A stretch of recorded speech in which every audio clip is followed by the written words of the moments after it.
Good morning students. आज हम पढ़ेंगे मुद्रा संकुचन के बारे में।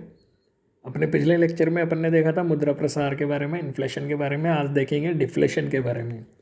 तो डिफ्लेशन कौन सी स्थिति होती है? तो मुद्रा संकुचन जो होती है उसकी स्थिति मुद्रा प्रसार से बिल्कुल विपरीत होती है। मुद्रा संकुचन की स्थिति में प्रभावी मांग कम हो जाने के कारण मूल्य स्तर गिर जाता है, यानी वस्तुओं की कीमतें कम हो जाती है, मुद्रा की क्रय शक्ति बढ़ती है। परंतु जिस प्रकार केवल मुद्रा में वृद्धि को मुद्रा प्रसार नहीं कहा जा सकता, ठीक उसी प्रकार मूल्यों में गिरावट को केवल मूल्यों में गिरावट को मुद्रा संकुचन नहीं कहा जा सकता। क्यों?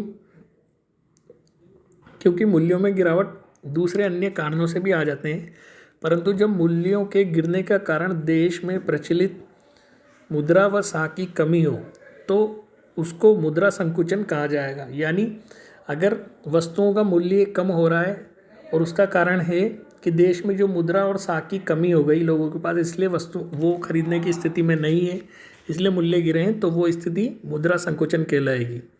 अतः हम कह सकते हैं कि जब देश में मुद्रा व साख का संकुचन कर दिया जाता है, यानी मुद्रा और साख की कमी कर दी जाती है लेकिन उत्पादन की मात्रा में कोई कमी नहीं की जाती, तो इसके कारण देश का मूल्य स्तर क्या होता है? वस्तुओं का मूल्य स्तर गिर जाएगा एवं जो मुद्रा है उसकी क्रय शक्ति बढ़ जाती है, तब उसे मुद्रा संकुचन कहा जाता है। मुद्रा संकुचन की स्थिति में लोगों की व्यापारिक आवश्यकताओं की तुलना में मुद्रा व साख में भी कमी हो जाती है। तो मुद्रा संकुचन कीमतों के गिरने की वह स्थिति होती है जिसमें उस समय उत्पन्न होती है जब वस्तुओं और सेवाओं का उत्पादन मौद्रिक आय की अपेक्षा अधिक तेजी से बढ़े। यानी वस्तु और सेवा, मार्केट में वस्तु और सेवा तो ज़्यादा हो गई और मौद्रिक आय की अपेक्षा तेज़ी से बढ़ रहा है।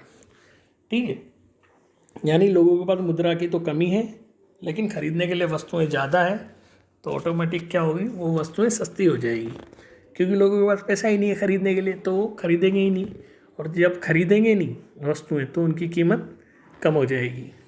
तो मुद्रा संकुचन के कुछ लक्षण होते हैं, जैसे जब मौद्रिक आय घटती है परंतु उत्पादन की मात्रा में कोई कमी नहीं आती है। मौद्रिक आय और उत्पादन दोनों ही कम हो जाए लेकिन मौद्रिक आय उत्पादन की तुलना में अधिक तेज़ी से घटे, लोगों की इनकम कम हो जाए। जब उत्पादन की मात्रा बढ़ती है लेकिन मौद्रिक आय यथास्थिर रहे, यानी उत्पादन तो बढ़ गया लेकिन लोगों की आय नहीं बढ़ी, तब भी मुद्रा संकुचन होगा। जब उत्पादन की मात्रा और मौद्रिक आय दोनों बढ़ते हैं लेकिन उत्पादन मौद्रिक आय की अपेक्षा तेज़ी से बढ़ता है, ठीक है, यानी वस्तुओं का उत्पादन लोगों की आय की अपेक्षा ज़्यादा बढ़ेगा, तो मुद्रा संकुचन की स्थिति आएगी। यदि उत्पादन की मात्रा बढ़ जाए और मौद्रिक आय घट जाए तो भी मुद्रा संकुचन की स्थिति आएगी। ठीक है, जैसे अपन ने ये 4-5 पॉइंट देखे अपन ने। पहला, कैसे मौद्रिक आय घट जाए और उत्पादन की मात्रा में कोई कमी नहीं हो तो मुद्रा संकुचन की स्थिति आएगी। सिंपल सा कहने का मतलब ये है कि अगर उत्पादन ज़्यादा है और मौद्रिक आय कम है तो मुद्रा संकुचन की स्थिति आएगी। अब मुद्रा संकुचन के कुछ कारण भी होते हैं। पहला कारण, मुद्रा की मात्रा में कमी। तो सरकार देश में प्रचलित जो मुद्रा की मात्रा को कम कर देती है, तब देश में मुद्रा संकुचन की स्थिति उत्पन्न हो जाती है। कभी कभी देश में मुद्रा की मात्रा पहले जैसी ही बनी रहे लेकिन उत्पादन की मात्रा बढ़ जाए, तब भी मुद्रा संकुचन की स्थिति उत्पन्न हो जाती है, क्योंकि वस्तुओं और सेवाओं की मात्रा में वृद्धि हो जाने से मुद्रा की मात्रा यथास्थिर रहने से उनकी क्रय शक्ति बढ़ जाती है और मूल्य स्तर गिर जाते हैं। साख प्रचलन में कमी हो जाए। देश में जो साख नीतियों का निर्धारण कौन करता है? केंद्रीय बैंक। तो साख का प्रचलन अनेक तत्वों पर आधारित होता है, जैसे बैंक दर, खुले बाजार की क्रियाएं आदि। जब बैंक दर बढ़ा दी जाती है तो बैंक द्वारा अपने ऋणों की ब्याज दर को भी बढ़ाना पड़ता है। ठीक है, जब बैंक रेट बढ़ जाएगी तो लोन महंगे हो जाएंगे, तो साख का प्रचलन ब्याज दरों के बढ़ने से कम हो जाएगा, लोन महंगे हो जाएंगे, लोग लोन कम लेंगे। तो उसी प्रकार जब केंद्रीय बैंक अपनी प्रतिभूतियां बेचते हैं तो मुद्रा व साख की कमी देश में आ जाती है। केंद्रीय बैंक क्या करेगा? जब प्रतिभूतियां बेचेगा तो लोगों के पास से लोग प्रतिभूतियां खरीदेंगे, प्रतिभूति खरीदेंगे तो बदले में मुद्रा डिपॉजिट करेंगे बैंक में, तो लोगों के पास मुद्रा की कमी आ जाएगी। तो इन कारणों से मूल्यों में गिरावट आती है और मुद्रा का मूल्य बढ़ जाता है। और मुद्रा व साख के नियंत्रण के लिए केंद्रीय बैंक दूसरे साधन भी अपना सकती है, जैसे नगद कोषानुपात में परिवर्तन करके, चयनात्मक साख नियंत्रण की नीतियों के द्वारा। इन सब के कारण साख मुद्रा की मात्रा कम हो जाती है और देश में मुद्रा संकुचन उत्पन्न होता है। नेक्स्ट आता है अपना सरकार की राजकोषीय नीति। तो सरकार की राजकोषीय नीतियों के अंतर्गत जब उसके द्वारा सरकार भारी टैक्स लगाए और जनता से ऋण लिए जाते हैं, तब मुद्रा संकुचन की स्थिति उत्पन्न हो जाएगी।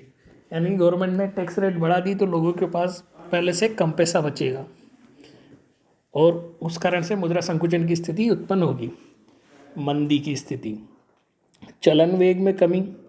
यदि देश में मुद्रा व साख का चलन वेग कम हो जाए तो भी मुद्रा की पूर्ति में कमी आ जाती है और मूल्य स्तर गिरते हैं एवं मुद्रा संकुचन की स्थिति उत्पन्न हो जाती है। तो हमने आज देखा मुद्रा संकुचन के बारे में, डिफ्लेशन के बारे में। तो बेसिकली मोटे मोटे अर्थों में यही है डिफ्लेशन, कि जब वस्तुओं और सेवाओं की आपूर्ति तो अधिक है लेकिन उनको खरीदने के लिए मुद्रा की कमी है, तो वस्तुओं और सेवाओं का मूल्य गिर जाएगा, यानी वो सस्ती हो जाएगी।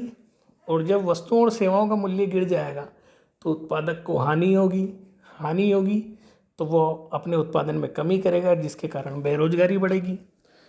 तो ये स्थिति को कंट्रोल करने के लिए सरकार खर्चे बढ़ाती है, वो फिर हम आगे देखेंगे क्या करती है। मुद्रा संकुचन को दूर करने के क्या क्या उपाय हैं गवर्नमेंट के पास में। तो ये हमने मुद्रा संकुचन के बारे में देखा।